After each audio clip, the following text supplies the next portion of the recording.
What's up guys, it's me Jeremy. Innervating Locket was a utility ore based item that existed around early season 1. It was removed from the game, but there were some rumors and hints that it would likely be introduced back into the game sometime in season 2.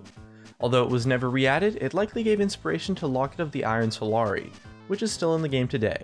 And it makes you wonder, how good was Innervating Locket? If you enjoyed the video, don't forget to hit that like button, and if you don't enjoy the video, please click the dislike.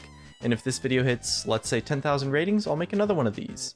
Anyways, let's get started.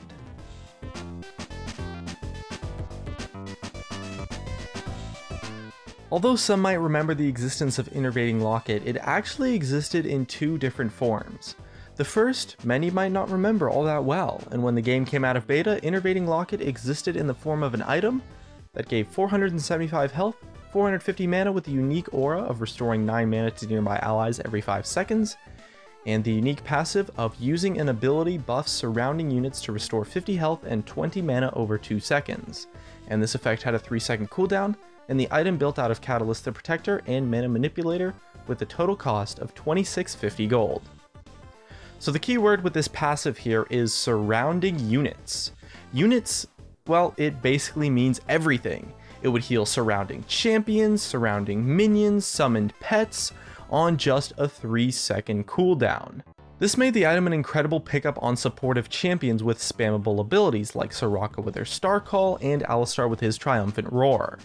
However, at the time, the support role didn't actually exist at all really, since we have to remember this is the Season 1 meta. So Innervating Locket, despite its inherent power, was somewhat of a niche item at first because the champions it was good on were niche picks, although it was a common pickup on those specific champions, mainly Soraka and Alistar, but it also caused Tank Gragas to be a thing with his W, and helped a few other tank champions here and there find some newfound success. Eventually though, once the game had developed a bit, the community realized that the item was overpowered as heck, and it became a super popular pickup as a must-have at least one of for every single team. The amount of team-wide sustain and healing it provided, comboed with the pushing power of healing minions, made the item seriously strong, and the champions who used it effectively became stronger as a result. Eventually on patch 87, the cooldown of the passive was nerfed to 4 seconds, and shortly after on patch 94, the heal to minions was removed completely, and the patch after that, 94B, the healing was nerfed to only benefit allies at a rate of 50%. And after those nerfs, the item somewhat fell out of the meta as it lost a lot of its strengths and just became a super niche tank item, where most of the time there were simply just better options. After those heavy nerfs on patch 101, Innervating Locket received a rework to go along with the release of the new champion at the time, which was Sona. The current form of Locket likely would have been way too powerful with Sona's incredibly spammable kit, and so it was given a rework. Although the rework was essentially kind of a nerf, the post-rework version of Innervating Locket is actually the version that most of you guys will remember or talk about as being overpowered, as there isn't really that much footage of the original version of Innervating Locket. And as well, we have to remember that Season 1 began on patch 96, so it was reworked at the very early start of Season 1, which I can say that not too many of us were playing at that time. The rework changed the item to cost 2,250 gold, and it gave 430 health, 450 mana, 10% cooldown reduction, with an aura that gave 20 HP per 5 and 9 mana per 5 to you and all allied champions. And a passive that when you use an ability, you personally regenerate 50 health and 20 mana over 2 seconds, with that passive being on a 3-second cooldown. Overall, this rework was regarded as a reasonable nerf to the item, and made most of the community think that the item at the time was pretty weak, and probably not even playable on champions who could really spam abilities constantly.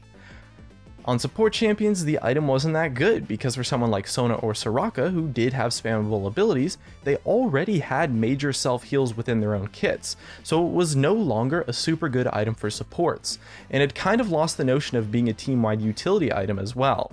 It had been morphed into like some sort of sustain tank item, but the thing is that sustain is kind of a weird thing to itemize for on a tank. Like, why build sustain when you can just buy more tank stats and tank more damage overall? Especially if you're playing with a tank that has somewhat high cooldowns.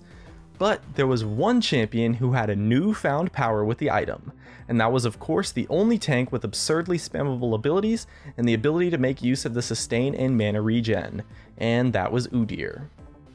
In the first week of December 2010, a lore event called the Noxus vs Ionia show match took place. Players on 2 teams played champions representing Ionia and Noxus to battle it out, with the winning team getting an item named after them. This was a relatively big show match at the time for the lore that generated a decent amount of hype and a lot of viewers.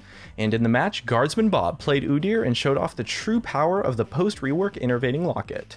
He showed that on Udyr, since you were able to constantly spam abilities, you would get such an insane amount of regen that it caused you to be almost unkillable and have infinite mana, while also providing a decent regen aura to your team for an incredibly cheap cost. Although most players thought the item was weak, Guardsman Bob showcased the true power of the world, and he dominated the game and led Team Ionia to victory. And as a result, we were given the Ionian Boots of Lucidity as an item for the game. A week after the show match, the item was removed from the game as Riot decided that it just wasn't worth reworking. A nerfed version of Innervating Locket would just not really be playable, since the utility of the design was so incredible that the only way to make it balanced would be to nerf it into the ground, and so it was removed on patch 107 on December 14th, 2010.